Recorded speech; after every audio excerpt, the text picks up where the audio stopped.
Filohan'ny fanavozana Andriamatoa Colonel Mikael Modia nilazany hoe faniriko ny hanarina ny era Madagasikara hoy izy. Faniriko ny hanarina ny era Madagasikara hoy ny filohan'ny fanavozana Colonel Mikael Randrianirina nandritra ny fihaonany tamin'ny solotenan'ny mpiasa ny era Madagasikara ny androany Alahady 4 Janoary 2024. Izy mo izay tsy niandry ela amin'izao taona vaovao izao fa nandray avetrany ireo solotenan'ny mpiasa. Ny androany ariva mo dia tao amin'ny televizionna malagasy ny Premier Ministre lehibe ny gouvernemanta betsaka ireo teboka izay nambarany manoloanany ny zava-misy eto amin'ny firenena sy ny ahiahany vahoaka malagasy. Nitondra fanazavana ny mikasika ireo rehetra ireo moa ny Premier Ministre lehibe ny gouvernemanta Andriamatoa Herinsalapa. Anisan'ny teboka iray izay nambarany Premier Ministre lehibe ny gouvernemanta moa ny hoe tsy maintsy miaraka amin'ny mpampindram-bola isika hoy izy. Nilaza ny Premier Ministre Herinsalama Rajaonarively nandritra ny lateny izay nataony tao amin'ny TVM fa tsy maintsy miaraka amin'ny ireo mpampindram-bola isika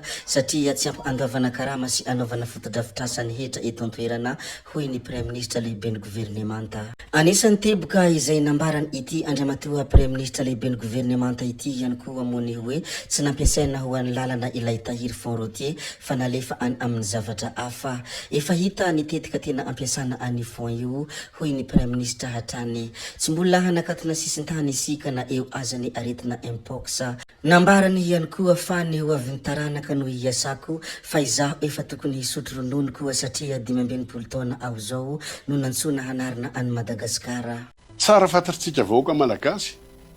fa le firenentsika dia firenena mantra. Zany hoe tsy afaka manana ny ressources propres internes na hoe vola vokatry ny asantsika manokana afahana manao na fanoavana karamam-panjakana io na fanaovana ny fotodrafitrasa tsy ampy ny etra takina ny aloha zany mbola zavatra hafa indray fa na le takina fotsiny ara dia efa tsy ampy zany le ataontsika hoe recette budgétaire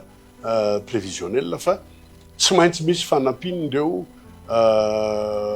mpampindram-bola iraisam-pirenena zay efa nanantsika programme moa tsy azo hoe ialana zany hoe tezitra be tsika fa etompova dia ialao any ny Union africaine, ialao any ny FMI, Euro, Banque mondiale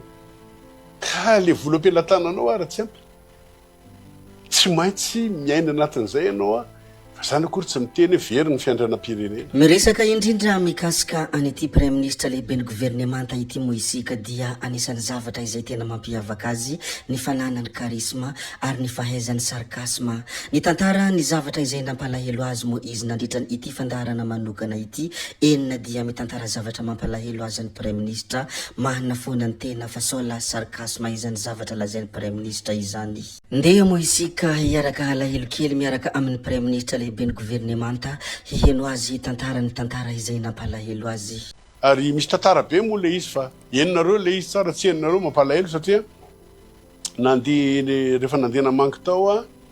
dia nahita ramatoa lehibe za moa araka mivoalazako teo hoe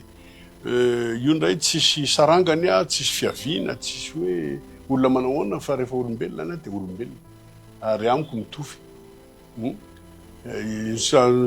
tsirairay mety manapotra ny fananany sy ny toerany fa amiko le olombelona no zava-dehibe indrindra ny maha olona dia anisan'izay ramatoa lehibe zay tao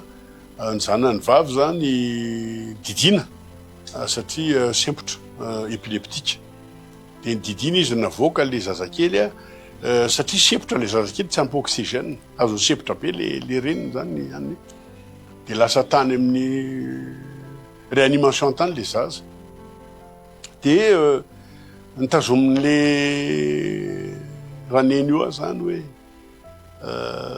mbavonjeo azy Premier Ministre fa za tsy manana nariary ary nefa nity napotrany amiko le any ty daholo izy fanafody tokony fitiko amin'ny zanako le zanany amin'izany juste sérum physiologique zany glucophage tsy haiko fetsona azy le rano siramamy juste zany hoe mba avelona azy kanefa ny olona sepotra olona comateuse dia bon nikarakaraiko moa izy aloha fa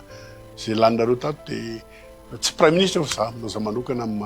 hoe humaniste zany tsinjo maolo de zay natao a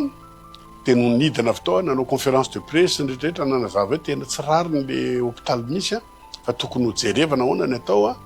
zay sy ministre ny santé ny tao dia tonga le dokotera mitondra le zaza tany hoe andriamatoa prime ministre maty le zaza zanaky le ramatoa teo sy le zafikelyn'le bebe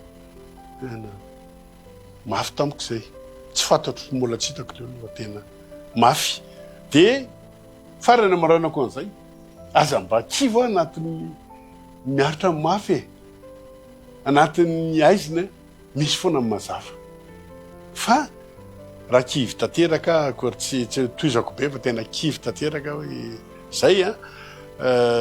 teny an-dalana zany de zamolona pino nefa ny tena ohatrany nametsiny taoambony fa manina le zaza no vonanao maninana say anao misedra n'izany zatra tsy nampoiziko tamin'ny fiainako fa vao tonga tato amin'ny braoko teo de natsony ministre ny santé hoe velona le zaza kely teo ina vitan'zareo ny réanimé azy hitanareo de zay moa zany de mijerevanay mifepetra hanampihinan'ny zareo a de nisaotra ny tompo tamin'io de telo andro tateo aorianana nanontaniako fa izaka hoe aiza mipetraka le olona de iza naran'le zaza de fantatrareo naran'le zaza valimbavaka zay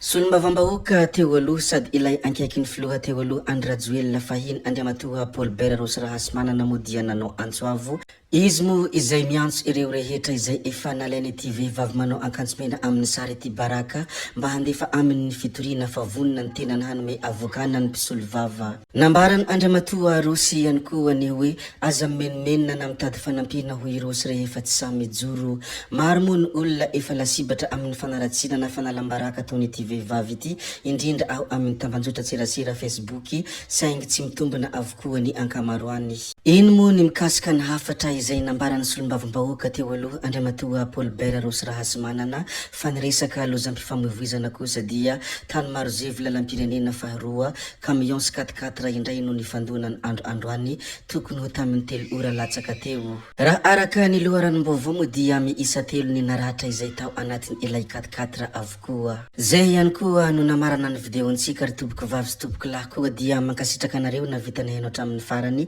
ary mbola manentana anareo foana ny mbola hanaraka ny video manaraka izay alatsaka iato misesisesy zay fa tsy halavena ny resaka hametra beloma izahay veloma vetivety amin'ny manaraka indray no manao ny misimisy veloma ary toboky lahy veloma toboky vavy